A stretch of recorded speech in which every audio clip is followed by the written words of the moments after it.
현실 세계가 누군가가 만들어낸 메타버스라면 현실 속 우리 삶의 의미가 달라질까요? 우리는 지금과 다르게 살아야 할까요? 그래도 우리는 이 세계에서 이제껏 그랬듯이 도전해서 성취하고 나누며 살아야 합니다. 우리가 사는 현실 세계가 누군가 창조한 메타버스인지 아닌지는 우리에게 큰 의미가 없어 보입니다. 생각하고 선택하며 움직이는 매 순간이 소중할 뿐입니다. 메타버스 속 삶도 그렇습니다.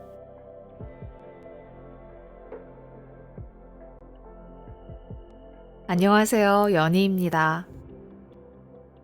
이번 영상은 지난 영상에 이어서 메타버스 2편을 들려드리려고 합니다. 여기서 먼저 오해하지 않으셨으면 하는데요. 메타버스 책은 한 권이고 한 권의 책을 제가 1편과 2편으로 나누어 들려드리고 있다는 점을 참고해 주시기 바랍니다. 지난 영상에서는 메타버스의 4가지 세계 중 증강현실 세계와 라이프로깅 세계, 이 두 세계에 대해 소개해 드렸는데요. 이번에는 나머지 두 세계, 거울 세계와 가상 세계를 소개해 드리려고 합니다. 그리고 메타버스와 현실의 관계를 알아보도록 할게요. 오프닝 전에 인용문에서 들려드렸듯이 여러분은 메타버스 속 삶 또한 현실과 크게 다르지 않다는 것을 알게 되면서 메타버스 세계를 그렇게 두려워하거나 어려워하지 않아도 된다는 걸 깨닫게 되실 겁니다. 자, 그럼 시작해 볼게요. 실제 세계의 모습, 정보, 구조 등을 가져가서 복사하듯이 만들어낸 메타버스를 거울 세계라고 합니다. 현실 세계의 효율성과 확장성을 더해서 만들어집니다. 예를 들어 배달의 민족 앱을 살펴봅시다. 배달의 민족 앱에서 보이는 식당들은 모두 현실 공간 어딘가에 있습니다. 그 식당 중에는 오프라인 매장을 운영하는 곳도 있고 배달만 전문으로 하는 식당도 있습니다. 그런 식당에 직접 전화로 주문을 해도 될 텐데 우리는 왜 배달 앱을 즐겨 쓸까요? 첫째, 전화를 걸면 통화 중일지 모르고 어떤 메뉴가 있는지 잘 모르며 주소와 메뉴를 통화로 알려주는 과정이 꽤 번거롭습니다. 이런 과정을 배달 앱 내에서 터치 몇 번으로 끝내는 게 효율성입니다. 둘째, 식당마다 별점, 고객 후기 등이 다양하게 올라옵니다. 식당 위치, 특징 등도 소개되고요. 이런 정보의 확장성이 큰 장점입니다. 구글 어스, 네이버 맵 등에서 제공하는 서비스도 거울 세계에 해당합니다. 인터넷 지도 서비스에서는 이미지로 표현된 도로, 건물들의 모습과 주소를 포함하여 거리의 모습을 사람의 눈높이에서 찍은 사진과 높은 곳에서 찍은 항공사진 등을 제공해 줍니다. 현실 세계의 지도를 데이터화한 자료는 거울 세계 구현에 있어 매우 중요한 기초 자료가 되고 있습니다. 이런 지도 서비스들은 주기적으로 지도 정보를 업데이트하면서 현실 세계의 변화를 최대한 빨리 반영하려고 노력합니다. 거울 세계는 우리에게 현실 세계를 그대로 보여주는 것 같지만 하나의 거울 세계가 현실 세계의 전체를 다 담고 있지는 않습니다. 예를 들어 집 근처 골목길에 식당과 세탁소가 있다고 가정합시다. 현실 세계에서는 식당에서 밥을 먹다가 국물이 점퍼에 튀었다면 옆에 있는 세탁소에 바로 맡기면 됩니다. 그러나 음식 배달 앱에는 이런 즉각적 연결성이 없습니다. 현실 세계에서는 식당 바로 옆에 세탁소가 있을지라도 음식 배달의 효율성과 확장성을 위해 만들어진 음식 배달 메타버스에는 세탁소가 아예 없습니다. 현실 세계를 거울로 비춘 듯한 거울 세계이지만 현실과는 다른 모습도 많습니다. 거울 세계는 앞서 언급한 효율성, 확장성을 바탕으로 비즈니스, 교육, 교통, 유통, 문화 콘텐츠 등 다양한 영역에서 폭넓게 사용되고 있습니다. 드디어 네 번째 메타버스인 가상세계에 도착했습니다. 증강현실 메타버스는 현실 위에 가상의 이미지, 신기한 물건, 판타지적 세계관이나 이야기 등을 덧씌워서 만든 세계였습니다. 라이프로깅 메타버스에서 우리는 삶의 기록을 텍스트, 영상 등으로 다양하게 공유하고 서로 격려하며 지냈습니다. 거울 세계는 현실 세계를 거울에 비추듯이 메타버스 안에 구현해서 더 효율적으로 많은 것들을 할 수 있게 확장해준 메타버스였습니다. 마지막 메타버스인 가상 세계는 현실에 존재하지 않는 전혀 다른 신세계입니다. 현실과는 다른 공간, 시대, 문화적 배경, 등장인물, 사회제도 등을 디자인해 놓고 그 속에서 살아가는 메타버스가 가상세계입니다. 챕터 1에서 유발 하라리가 2015년에 발표한 호모데우스를 언급했습니다. 신이 되려는 인류는 영원한 삶을 살며 끝없이 행복하고자 합니다. 스스로 창조한 신세계에서 스스로 창조한 인공지능 캐릭터와 인간들은 함께 어울려서 지내려 합니다. 현실 세계의 삶도 복잡하고 해야 할 것들이 많은데 굳이 가상 세계에까지 모여서 무엇을 할까요? 가상 세계에서 사람들은 자신의 본래 모습이 아닌 아바타를 통해 무언가를 합니다. 첫째, 탐험을 즐깁니다. 가상 세계를 이루고 있는 세계관, 철학, 규칙, 이야기, 지형, 사물 등을 탐험가, 과학자와 같은 자세로 누비면서 새로움을 발견하고 즐거워합니다. 둘째, 소통을 즐깁니다. 현실 세계에서 알고 지내던 이들을 또 만나거나 한 번도 만난 적 없는 이들과 소통합니다.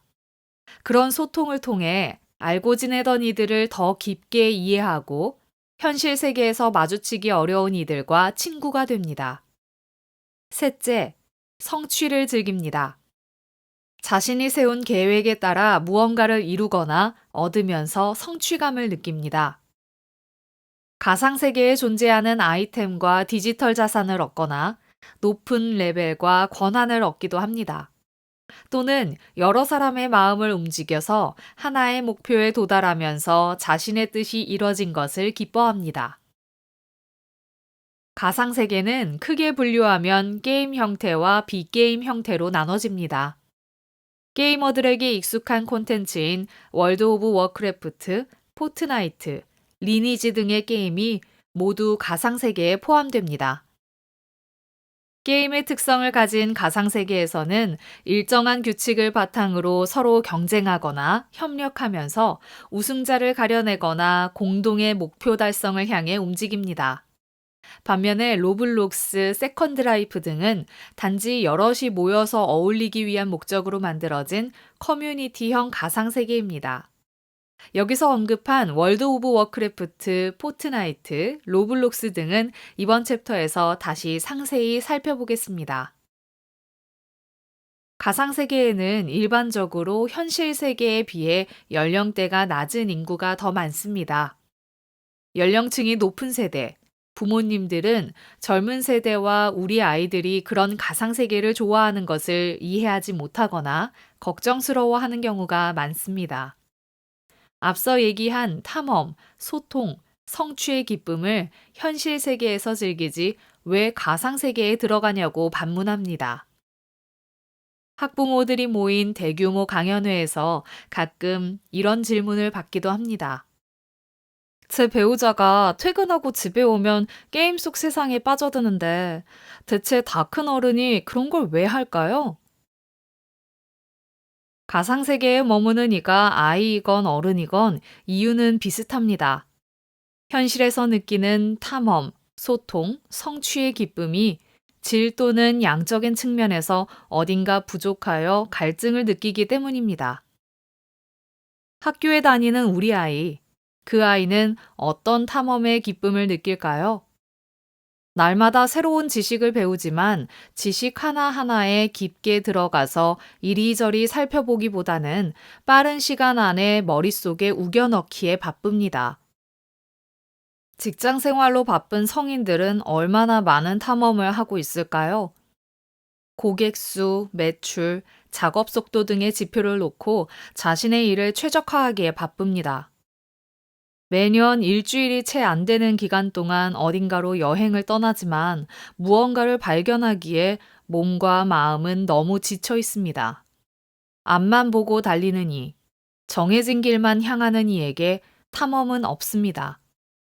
직장에서 우리는 날마다 여러 번의 회의를 하고 수십 통의 메일을 주고받으며 쉴 새 없이 울리는 메신저에 응답합니다. 이렇게 하면 충분히 소통한 것일까요? 아이들은 하루의 대부분을 학교와 학원에서 친구들과 보내지만 그들이 보는 것은 교재이고 듣는 것은 교사의 말뿐입니다. 직장이나 학교에서 집으로 돌아왔을 때 오늘 나는 얼마나 만족스럽게 소통했는가 라는 질문을 놓고 10점 만점으로 점수를 매겨보시기 바랍니다. 오늘 나의 소통 중 무엇이 즐거웠나 라는 질문에 동료와 나눴던 짧은 티타임, 학원 통학버스에서 친구와 잠시 나눈 대화 정도만 떠오른다면 우리에게는 뭔가 다른 소통이 필요합니다. 학교나 직장에서 충분히 무언가를 이뤄내고 있다는 기쁨을 느끼시나요? 학교에서 우리 아이들은 무엇을 성취의 기준으로 생각할까요? 시험 성적, 등수, 상장 등이 성취의 기준이 된 상황. 그것도 매우 높은 수치를 달성해야 성취라고 인정해주는 상황입니다. 직장에서는 내가 하는 일이 우리 조직과 기업에 어떤 영향을 주는지 잘 나타나지 않거나 제대로 인정해주지 않는 경우가 흔합니다. 삶의 중요한 시간을 학교와 직장에서 보내지만 그 속에서 성취감을 충분히 느끼기란 참 어렵습니다. 현실 세계의 탐험, 소통, 성취가 부족하기에 그런 것들을 가상 세계에서 누리는 게 당연하다는 뜻은 아닙니다. 그러나 가상 세계에서만 누릴 수 있는 탐험, 소통, 성취가 있으며 현실 세계와 비교하여 가상 세계에서 더 효율적으로 경험할 수 있는 것들이 많이 있습니다. 반면에 가상 세계가 아닌 현실 세계에서 우리의 탐험, 소통, 성취 경험을 강화해야 할 부분도 많습니다. 가상 세계의 경험이 현실을 사는 우리에게 무슨 의미가 있는가라는 의문이 드신다면 그 이야기는 이번 챕터를 통해 조금씩 풀어보겠습니다. 가상 세계는 현실 세계 곁에 이미 공존하고 있습니다. 가상 세계가 현실 세계의 어떤 부족한 점을 채워야 할지 가상 세계 메타버스의 현재와 미래 모습을 살펴보겠습니다. 로블록스는 거울 세계에서 설명한 마인크래프트와 겉보기에 비슷한 면이 많습니다. 마인크래프트와 같이 샌드박스 게임에 포함됩니다. 2004년 데이비드 베주키와 에릭 카셀이 설립한 로블록스 코퍼레이션이 만든 메타버스입니다. 국내에서는 로블록스보다 마인크래프트 사용자가 더 많은 편입니다. 그러다 보니 로블록스가 마인크래프트를 모방해서 만들어진 메타버스라고 오해하는 경우가 있으나 등장한 시기는 로블록스가 앞섭니다. 마인크래프트는 여러 블록을 활용해서 레고 블록을 만들듯이 자기만의 세계를 만드는 게 핵심입니다. 그러다 보니 거울 세계에서 얘기한 대로 현실 세계에 존재하는 다양한 건축물, 공간, 물건 등을 마인크래프트로 만드는 이들이 많습니다. 반면에 로블록스에서 사용자는 로블록스 스튜디오라는 도구를 활용해서 슈팅, 전략, 소통 등 다양한 주제의 게임을 만들 수 있습니다. 마인크래프트는 처음에 소프트웨어를 구매하면 별다른 제약 없이 자신의 세계를 마음대로 만드는 방식인 반면 로블록스에서는 로벅스라는 자체 화폐 시스템을 갖고 있습니다. 사용자는 현금을 주고 로벅스를 구매하거나 로블록스 메타버스 안에서 로벅스를 벌어서 사용하면 됩니다. 로벅스를 가지고 자신의 캐릭터를 꾸미고 다양한 액세서리를 구매하게 됩니다. 또한 다른 사람이 만들어 놓은 세계에 접속할 경우 그 세계에서 필요한 아이템을 구매하는데 로벅스가 사용됩니다. 로블록스의 사용자 규모는 2019년에 9천만 명이었고 2020년에는 1억 1,500만 명을 넘어섰습니다. 6세에서 16세 사이의 사용자가 주류를 이루고 있으며 미국의 경우 16세 미만 아이들의 절반 이상이 로블록스를 즐기고 있습니다. 미국에서 청소년을 대상으로 사업을 펼치고 있는 그 어떤 기업보다 압도적으로 많은 고객을 확보한 플랫폼이 로블록스입니다. 2018년 자료를 기준으로 보면 미국의 13세 미만 아이들은 유튜브보다 로블록스에서 2.5배 정도의 시간을 보냈고 넷플릭스에 비해서 16배 정도의 시간을 로블록스 메타버스에서 보냈습니다. 로블록스에서 아이들은 타인이 만든 세계에서 노는 플레이어 역할, 타인이 놀 공간을 만들어주는 창작자 역할을 동시에 합니다. 로블록스에 자신이 상상한 가상세계 메타버스를 만들어 다른 사용자들에게 제공하면서 돈을 버는 청소년들이 점점 늘어나고 있습니다. 많게는 한 해 10억 원이 넘는 거액을 벌어들이며 자신을 도와줄 직원을 채용하는 청소년들도 있습니다. 로블록스는 소셜미디어와 연결되어 있습니다. 아이들은 서로의 세계에서 함께 놀며 친구 설정, 채팅 등으로 메타버스 내에 우정을 쌓아갑니다. 그런데 아이들이 중심인 세상에 어른들이 끼어들면서 문제를 일으키는 경우가 생기고 있습니다. 호주에서는 성인 사용자가 어린아이에게 성적인 메시지를 보낸 경우가 몇 차례 있었고, 나치를 상징하는 하켄크로이츠 이미지를 넣거나 음란물을 게시하는 사건도 있었습니다. 현실 세계에는 이런 문제를 처리하는 경찰, 검찰, 법원 등이 존재하지만 로블록스와 같은 가상세계의 메타버스에는 그런 공권력을 가진 기관이 없습니다. 물론 메타버스를 운영하는 기업이 개입해서 그런 문제가 발생하지 않도록 예방 활동을 하며 문제 발생 시 대응을 위해 노력하고 있습니다. 가상세계 메타버스에서 문제가 발생할 경우 두 가지 기준으로 대응이 이뤄집니다. 첫째, 가상세계 메타버스 내부 규정에 의해 사용자가 일정 기간 동안 활동하지 못하게 하거나 계정을 영구히 삭제하는 식으로 조치합니다.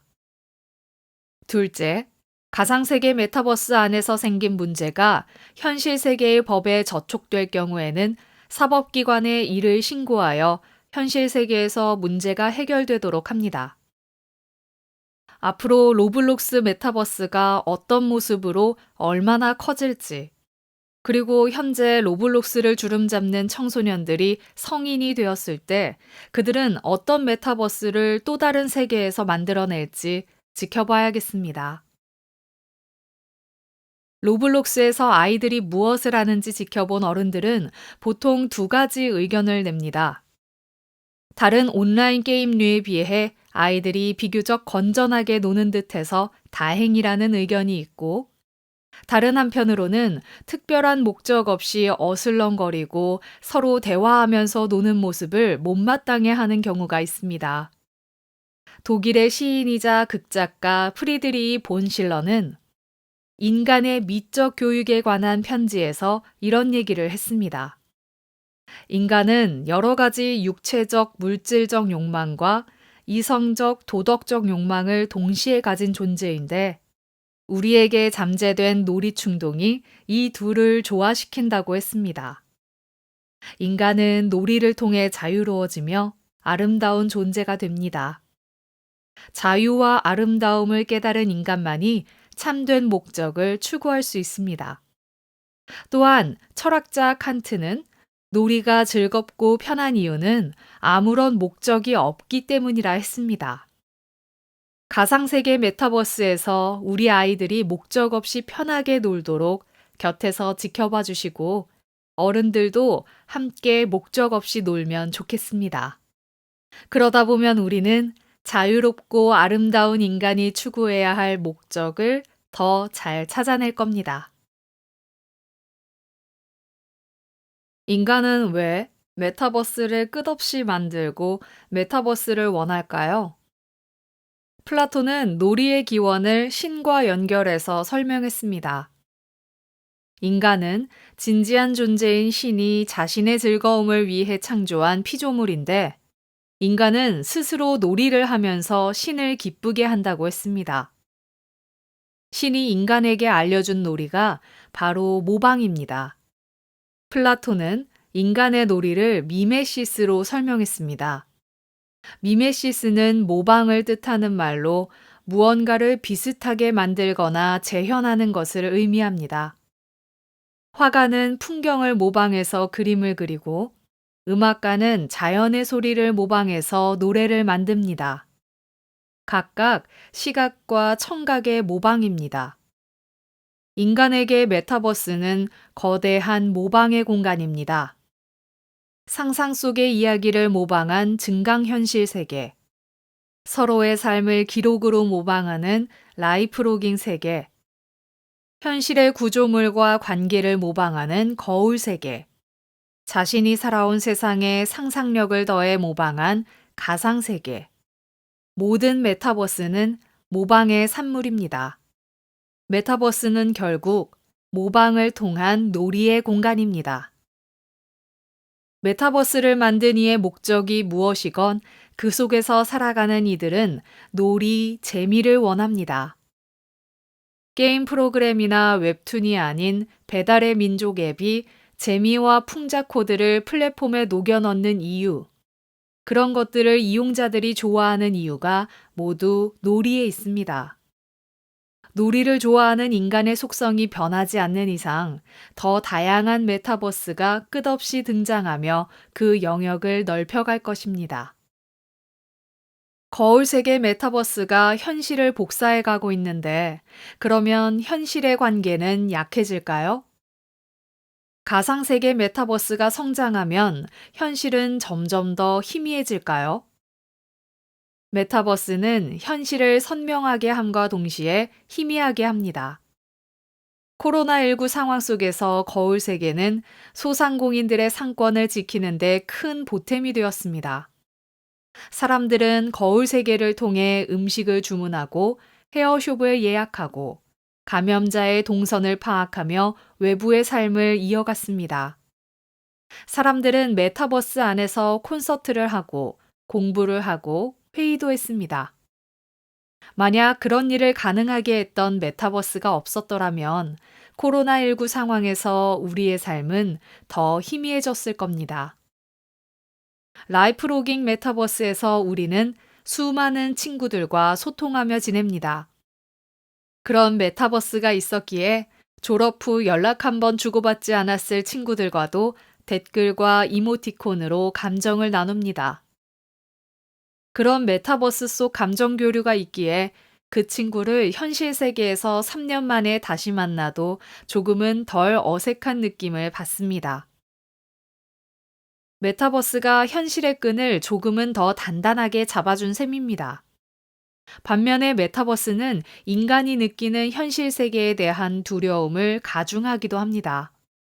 가급적 메타버스 안에서 모든 것을 해결하는 습관은 현실 세계에 대한 우리의 면역력을 떨어뜨립니다. 메타버스가 현실을 완전히 대체해서는 안 됩니다.